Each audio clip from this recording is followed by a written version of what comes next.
مجھے یہ بات وہاں سے سناؤ۔ حضرت خالد نے کہا جہاں سے پہلے میں نے نہیں سنی۔ میں وہی تک جانتا ہوں کہ جرید بن مسیب اسی پاگل پن کی حالت میں مارا گیا تھا جو اس بوڑھے یہودی شعبدباز نے اس پر طاری کیا تھا، اور خود یوحاوا کو ساتھ لے کر وہاں سے بھاگ نکلا تھا۔ ابو جریج نے کہا پھر یوں ہوا کہ احد کی پہاڑی کے اندر جو بستیاں ہیں وہاں کے رہنے والوں نے ایک رات کسی عورت کی چیخیں سنی۔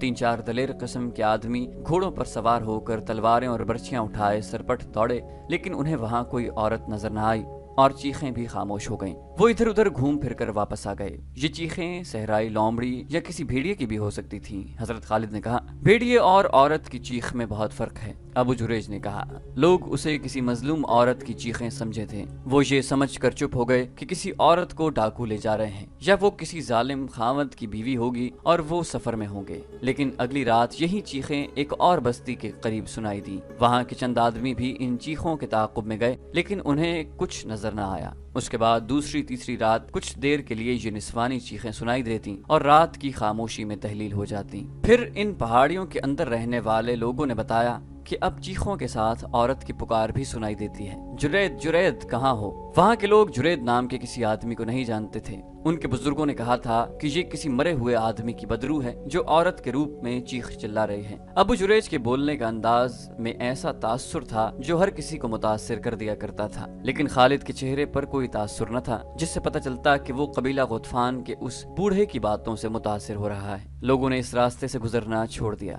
جہاں یہ آوازیں عموماً سنائی دیا کرتی تھیں۔ ابو جریج نے کہا ایک روز یوں ہوا کہ 2 گھڑ سوار جو بڑے لمبے سفر پر تھے ایک بستی میں گھوڑے سرپٹ دوڑاتے پہنچے۔ گھوڑوں کا پسینہ یوں پھوٹ رہا تھا جیسے وہ پانی میں سے گزر کر آئے ہوں۔ ہامتے کامتے سواروں پر خوف طاری تھا۔ انہوں نے بتایا کہ وہ ایک وادی میں سے گزر رہے تھے کہ انہیں کسی عورت کی پکار سنائی دی، جرید ٹھہر جاؤ، میں آ رہی ہوں۔ ان گھڑ سواروں نے ادھر دیکھا جدھر سے آواز آ رہی تھی۔ ایک پہاڑی کی چوٹی پر ایک عورت کھڑی ان گھڑ سواروں کو پکار رہی تھی۔ وہ تھی تو دور لیکن جوان لگتی تھی۔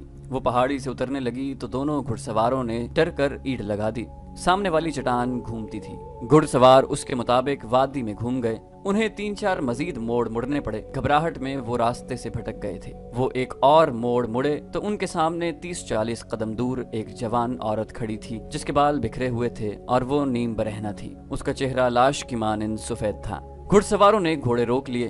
عورت نے دونوں بازو ان کی طرف پھیلا کر اور آگے کو دوڑتے ہوئے کہا میں تم دونوں کے انتظار میں بہت دنوں سے کھڑی ہوں۔ دونوں گھڑ سواروں نے وہیں سے گھوڑے موڑے اور اینٹ لگا دی۔ بوڑھا جریج بولتے بولتے خاموش ہو گیا۔ اس نے اپنا ہاتھ حضرت خالد کی ران پر رکھا ہوا اور بولا میں دیکھ رہا ہوں کہ تمہارے پاس کھانے کے لیے کچھ نہیں ہے۔ کیا یہ اچھا نہیں ہوگا کہ ہم کچھ دیر کے لیے رک جائیں؟ پھر نہ جانے تم کب ملو۔ تمہارا باپ ولید بڑا زبردست آدمی تھا۔ تم میرے ہاتھوں میں پیدا ہوئے ہو۔ میں تمہاری خاطر تواضع کرنا چاہتا ہوں۔ روکو گھوڑے کو اور اتر آؤ۔ یہ قافلہ وہیں رک گیا۔ وہ کسی مرے ہوئے آدمی یا عورت کی بدروح ہی ہو سکتی تھی۔ ابو جریج نے بھنا ہوا گوشت حضرت خالد کے آگے رکھتے ہوئے کہا کھاؤ ولید کے بیٹے۔ پھر ایک خوفناک واقعہ ہو گیا۔ ایک بستی میں ایک اجنبی اس حالت میں آن گرا کہ اس کے چہرے پر لمبی لمبی خراشیں تھیں جن سے خون بہ رہا تھا۔ اس کے کپڑے پھٹے ہوئے تھے اور جسم پر بھی خراشیں تھیں۔ وہ گرتے ہی بے ہوش ہو گیا۔ لوگوں نے اس کے زخم دھوئے اور اس کے منہ میں پانی ڈالا۔ وہ جب ہوش میں آیا تو اس نے بتایا کہ وہ 2 چٹانوں کے درمیان سے گزر رہا تھا کہ ایک چٹان کے اوپر سے ایک عورت چیختی چلاتی اتنی تیزی سے اتری جتنی تیزی سے کوئی عورت نہیں اتر سکتی تھی۔ یہ آدمی اس طرح رک گیا جیسے دہشت زدگی نے اس کے جسم کی قوت سلب کر لی ہو۔ وہ عورت اتنی تیزی سے آ رہی تھی کہ رک نہ سکی۔ وہ اس آدمی سے ٹکرائی اور چیخ نما آواز میں بولی تم آ گئے جرید، میں جانتی تھی تم زندہ ہو، آؤ چلیں۔ اس شخص نے اسے بتایا کہ وہ جرید نہیں، لیکن وہ عورت اسے بازو سے پکڑ کر گھسیٹتی رہی اور کہتی رہی تم جرید ہو، تم جرید ہو۔ اس شخص نے اس سے آزاد ہونے کی کوشش میں اسے دھکا دیا۔ وہ گر پڑی اور اٹھ کھڑی ہوئی۔ یہ آدمی اسے کوئی پاگل عورت سمجھ کر وہیں کھڑا رہا۔ وہ اس طرح اس کی طرف آئی کہ اس کے دانت بھیڑیوں کی طرح باہر نکلے ہوئے تھے اور اس نے ہاتھ اس طرح آگے رکھے تھے کہ اس کی انگلیاں درندوں کے پنجوں کی طرح ٹیڑھی ہو گئی تھی۔ وہ آدمی ڈر کر الٹے قدم پیچھے ہٹا اور ایک پتھر سے ٹھوکر کھا کر پیٹھ کے بل گرا۔ یہ عورت اس طرح اس پر گری اور پنجے اس کے چہرے پر گاڑ دیے جیسے بھیڑیا اپنے شکار کو پنجوں میں دبوچ لیتا ہے۔ اس نے اس آدمی کا چہرہ نوچ ڈالا۔ اس نے اس عورت کو دھکا دے کر پرے کیا اور اس کے نیچے سے نکل آیا، لیکن اس عورت نے اپنے ناخن اس شخص کے پہلو میں اتار دیے اور اس کے کپڑے بھی پھاڑ دیے اور کھال بھی بری طرح زخمی کر دی۔ اس زخمی نے بتایا کہ اس عورت کی آنکھیں اور منہ سے شعلے سے نکلتے ہوئے محسوس ہوتے تھے۔ وہ انسانوں کے روپ میں آیا ہوا کوئی درندہ تھا۔ اس آدمی آدمی کے پاس خنجر تھا، لیکن اس کے ہوش ایسے گم ہوئے کہ وہ خنجر نکالنا بھول گیا۔ اتفاق سے اس آدمی کے ہاتھ میں اس عورت کے بال آ گئے۔ اس نے بالوں کو مٹھی میں لے کر زور سے جھٹکا دیا، وہ عورت چٹان پر گری۔ یہ آدمی بھاگ اٹھا، اسے اپنے پیچھے اس عورت کی چیخیں سنائی دیتی رہیں۔ اسے بالکل یاد نہیں تھا وہ اس بستی تک کس طرح پہنچا ہے۔ وہ ان خراشوں کی وجہ سے بے ہوش نہیں ہوا تھا، اس پر دہشت سوار تھی۔ پھر دو مسافروں نے بتایا کہ انہوں نے راستے میں ایک آدمی کی لاش پڑی دیکھی ہے جسے کسی درندے نے چیر پھاڑ کر ہلاک کیا ہوگا۔ انہوں نے بتایا کہ اس کے کپڑے پھٹے ہوئے تھے اور تمام جسم پر خراشیں تھیں۔ اس جگہ کے قریب جس جگہ اس عورت کی موجودگی بتائی جا سکتی تھی، چھوٹی سی ایک بستی تھی۔ وہاں کے لوگوں نے نقل مکانی کا ارادہ کر لیا، لیکن یہودی جادوگر لیس بن موشان پہنچ گیا۔ اسے کسی طرح پتہ چل گیا تھا کہ ایک عورت اس علاقے میں جرید جرید پکارتی اور چیختی چلاتی رہتی ہے، اور جو آدمی اس کے ہاتھ آ جائے اسے چیر پھاڑ دیتی ہے۔ ابو جریج نے خالد کو باقی کہانی یوں سنائی۔ اسے بدروحوں کے علم کے ساتھ گہری دلچسپی تھی اور وہ لیس بن موشان کو بھی جانتا تھا۔ جب اسے پتہ چلا کہ یہودی جادوگر وہاں پہنچ گیا ہے تو وہ بھی گھوڑے پر سوار ہوا اور وہاں جا پہنچا۔ وہ اس بستی میں جا پہنچا جہاں لیس بن موشان آ کر ٹھہرتا تھا۔ ابو جریج بوڑھے لیس بن موشان نے اٹھ کر بازو پھیلاتے ہوئے کہا، تم یہاں کیسے آ گئے؟ میں یہ سن کے آیا ہوں کہ تم اس بدروح پر قابو پانے کے لیے آئے ہو۔ ابو جریج نے اس سے بغلگیر ہوتے ہوئے کہا، کیا میں نے ٹھیک سنا ہے کہ اس بدروح نے یا وہ جو کچھ بھی ہے 2-3 آدمیوں کو چیر پھاڑ ڈالا ہے؟ وہ بدروح نہیں میرے بھائی، لیس بن موشان نے ایسی آواز میں کہا جو ملال اور پریشانی سے دبی ہوئی تھی۔ وہ خدائے یہودا کی سچی نام لیوا ایک جوان عورت ہے۔ اس نے اپنی جوانی، اپنا حسن اور اپنی زندگی یہودیت کے نام پر وقف کر رکھی تھی۔ اس کا نام یوحاوا ہے۔ میں نے اسے مکہ میں 2-4 مرتبہ دیکھا تھا۔ ابو جریج نے کہا، اس کے جھوٹے سچے قصے بھی سنے تھے۔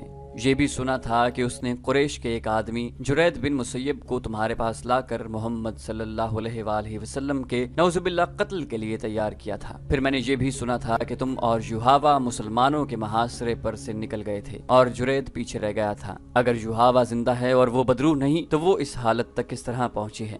اس نے اپنا سب کچھ خدائے یہودا کے نام پر قربان کر رکھا ہے۔ لیس بن موشان نے کہا، لیکن وہ آخر انسان تھی، جوان تھی، وہ جذبات کی قربانی نہ دے سکی۔ اس نے جرید کی محبت کو اپنی روح میں اتار لیا تھا۔ جرید پر جتنا اثر میرے خاص عمل کا تھا اتنا ہی یوحاوا کی والہانہ محبت کا تھا۔ میں سمجھ گیا۔ ابو جریج نے کہا، اسے جرید بن مسیب کی موت نے پاگل کر دیا ہے۔ کیا تمہارا عمل اور جادو اس عورت پر نہیں چل سکتا تھا؟ لیس بن موشان نے لمبی آہ بھری اور بے نور آنکھوں سے ابو جریج کو ٹکٹکی باندھ کر دیکھا اور کچھ دیر چپ رہنے کے بعد کہا، میرا عمل اس پر کیا اثر کرتا؟ وہ مجھے بھی چیر پھاڑنے کو مجھ پر ٹوٹ پڑتی تھی۔ میرا عمل اس صورت میں کام کرتا کہ میں اس کی آنکھوں میں آنکھیں ڈال سکتا اور میرا ہاتھ تھوڑی دیر کے لیے اس کے ماتھے پر رہتا۔ جہاں تک میں اس علم کو سمجھتا ہوں، ابو جریج نے کہا، وہ پہلے ہی پاگل ہو چکی تھی اور تمہیں اپنا دشمن سمجھنے لگی تھی، اور اسے میرے خلاف دشمنی یہ تھی کہ میں جرید کو مسلمانوں کے رحم و کرم پر چھڑایا۔ لیس بن موشان نے کہا، میں اسے اپنے ساتھ لا سکتا تھا، لیکن وہ اس حد تک میرے طلسماتی علم کے زیر اثر آ چکا تھا کہ ہم اسے زبردستی لاتے تو شاید وہ مجھے یا یوحاوا کو قتل کر دیتا۔